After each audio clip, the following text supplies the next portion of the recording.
The T57 Heavy is an American Tier 10 tech tree autoloader. It is an incredibly powerful autoloader at that. It sacrifices armor, mobility, really flexibility out of all things, so that it can have one of the deadliest clips in the game, a 5-second total intra clip to deal 1200 damage. And it's not like it suffers in DPM either. It's got over 3000, it's got an incredibly accurate gun, and ridiculous penetration. The T57 Heavy is currently one of the deadliest tanks in the game, one of the highest damage farming vehicles, but one of the worst vehicles to win in, and it seems like Wargaming is wanting to change that. Now personally, I do not feel that the T57 Heavy needed a change in any way, shape, or form, but in today's video, we're going to read what Wargaming is doing, and explaining why, in my eyes, this is a flat buff and it's going to make the vehicle incredibly strong.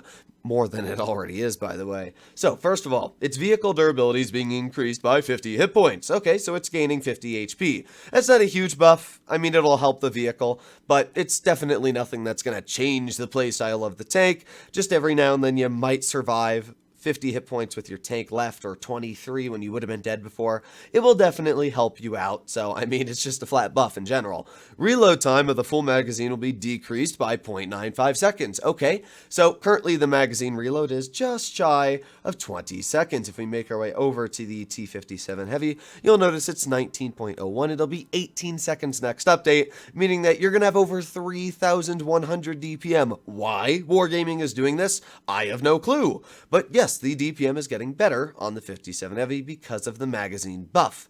Turret traverse speed will be decreased by 13.5 degrees. Now on paper that sounds huge, and for any tier 10 heavy that's not a T57 Heavy, that would be huge. If we were looking at, I don't know, an IS-4 or a Type 71 that only has 18 degrees a second, yeah, that would absolutely ruin this tank to a point where nobody would ever drive it. But because the T57 Heavy currently has the fastest turret traverse in tier 10 for a heavy at 43.74 degrees a second, it's really not a huge nerf. Yes, it's going to take away about 25% of its turret traverse, but even with the nerf, it's still going to be sitting at 30 degrees a second. For example, the Concept 1B, one of the other faster traversing turrets, is currently at 32 degrees a second. If we look at another tank that has an incredibly fast turret traverse, it's the Super Conqueror, which has 38 degrees a second. Even the AMX M4, which has a ridiculously fast turning turret, is at around 30. So, I don't really have a problem with Wargaming nerfing the turret traverse. I actually dislike the ability of 57 Heavy players just instantly being able to snap somebody on a dime. I'm glad that they're taking away the ability to do that because it's dumb and annoying. So that's actually good news on my part that the 57 Heavy is losing a bit of its turret traverse. It's still going to be plenty to deal with anything trying to flank you, just not enough to instantly turn and snap somebody across the map, which is fine with me. Shell reload boost consumable will be added, and that is the dumb one. That is the really dumb one. If you don't know what shell reload boost is, it's the same consumable the 4005 gets. So if we were to make our way over to the British tech tree and take a look at the 4005, it's going to have this shell reload boost, minus 30% reload time of each shell in the magazine. To showcase how dumb shell reload boost is, right now the 57 Heavy has a 2.5 second intra clip, so it takes 5 seconds in total to deal all 1200 damage. But let's say you have an opponent in front of you that you want a full clip easily, like a E100 pokes out sideways, you want to get his track wheel, smack, smack, smack back in the cover.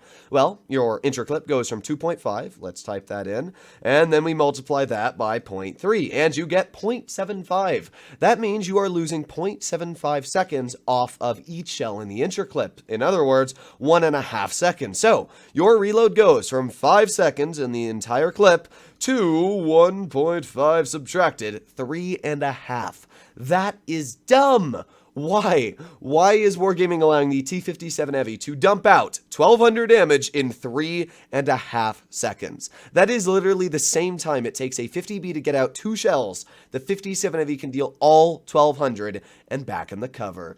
Yeah, that's pretty dumb. So 57 Heavy with shell reload boost is gonna be crazy, especially because also when you activate it, that means you're losing another 1.5 seconds off of the normal reload you would have, gaining you an extra 200 DPM. Yeah, it's pretty dumb. It's pretty dumb.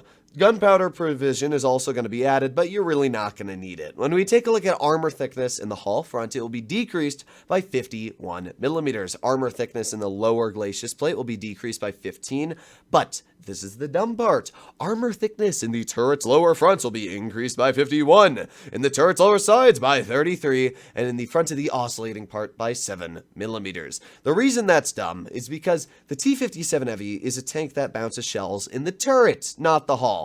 Currently, the hull armor on the tank is pretty dumb. It's on flat grounds like here, around 330 millimeters thick on the upper plate, goes upwards of 400 if we take a look here.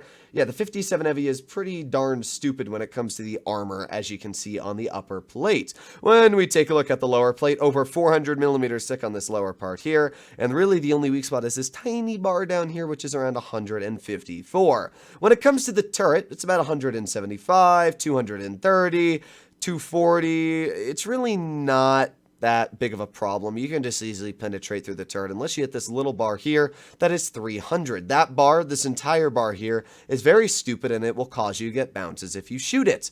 That is our current patch of the game. If we take a look and slide this bar here, you will notice that the lower and upper plate is losing armor, but the turret is gaining a lot of armor, and this is the problem. Some people have looked at this as a nerf because, oh no, the hull is losing armor. It's really not. If we take a look at the lower plate, you still see that number up at the top. It's 316, meaning that no standard ammo is going to actually penetrate that lower plate on flat ground. The upper plate, if we take a look at it, just slightly using like 2 degrees of gun depression, and the vehicle's upper plate is upwards of 260 to 210. I mean, it's still going to be an incredibly troll spot, and you're going to bounce on these edges here, on the upper part, over 400. A lot of shells. The T57 Heavy hull, apart from tank destroyers, is still going to be, for the most part, an auto bounce for any average shell, unless you're loading premium. So, yeah, I still wouldn't necessarily say the 57 Heavy hull is going to be weak. And now that we take a look at the turret, the edges of here, that we said were only about 230 before, are now 280, so you're not going to penetrate the edge of the 57 Heavy. If you remember previously, we saw this little bar here was 280 or whatever, and that you couldn't pen it, but now it's the entire thing.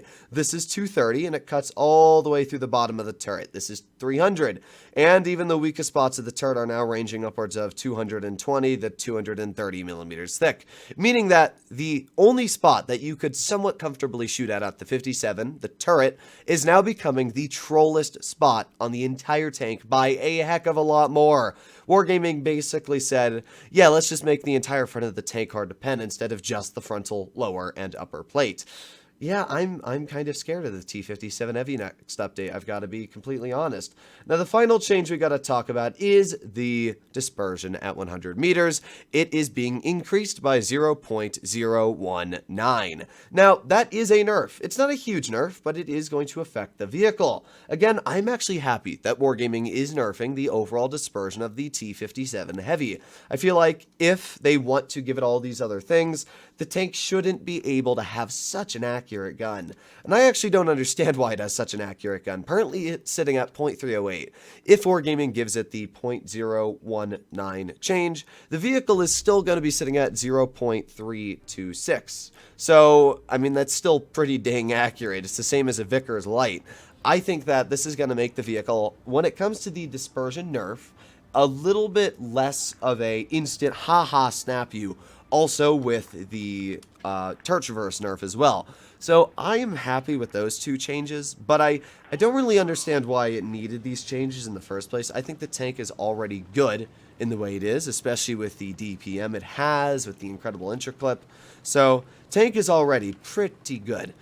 Next update, I believe that this might become one of the dumbest tier 10s in the game, just because of what Wargaming's doing. The turret is the weakest spot in the tank. The fact that you can very easily shoot it from any angle and penetrate 90% of the time. Next update, it might go down to 80% of the time. And even though that's only a slight increase in bounces, it will still change your game if you do get one of those bounces from, I don't know, a tier 10 tank destroyer. So we got the object 268 off to the side, and we also know that somebody is capturing base C.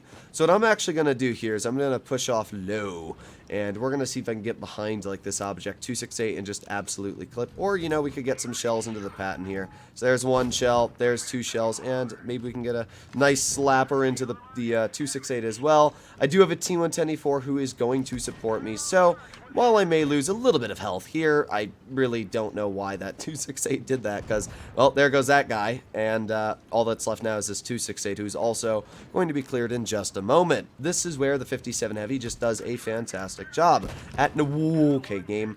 Okay, right, you're gonna die still, and let me shoot a tracking shot. Well, we didn't get a tracking shell, but we still did fine. We've lost a lot of health this battle. Not gonna lie, we definitely have bled a lot of health. That M6 show was able to bring us down to 600, but we've already cleared their entire team. I mean, even if I die at this point, what I've done in this battle has given us basically an instant win by the long term of situations here. So we got the Yo. There's one shell into the side of the Yo. There's two shells into the side of the Yo, and let's go for a heat shell. There you go. That's 3 shells into the Yo, and with that, we're up to 3,200 damage. You can see just where this tank's clip is redonkulous.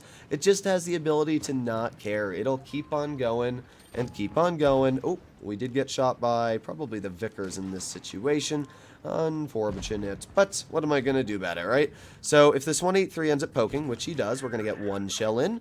We're going to get 2 shells in, and there you go. That's 800 hit points off the 183. If I had shell reload boost right there, probably could have gotten all 3 out. That is the crazy part. So in this situation, we're not doing insane, but we've been able to easily farm a pretty hefty chunk off the enemy team, and hopefully we will continue to be able to in the next moments here. So we got the 100 off to the side. Let's go for 1 tracking shell into his vehicle, and he's dead. There you go. Alrighty then, ladies and gentlemen. Just all I needed to showcase to why the 57 is dumb. I'm not even going to bother playing a second game because this game really showed everything you needed to know. With an extra 50 hit points, we'll be sitting at around 2,500 base. With more turret armor, this tank would be even stronger. So I am scared to see what the 57 Heavy is going to be like next update, especially with the fact that you're just going to be able to get your clips out faster. Either way, let me know what you guys think about this tank in the comments down below. But either way, hopefully you enjoyed the video, and I'll be seeing you in the next one. Bye-bye. Also, yeah, 4,484 damage, man. That is just dumb for how quick we got it out. Yeet.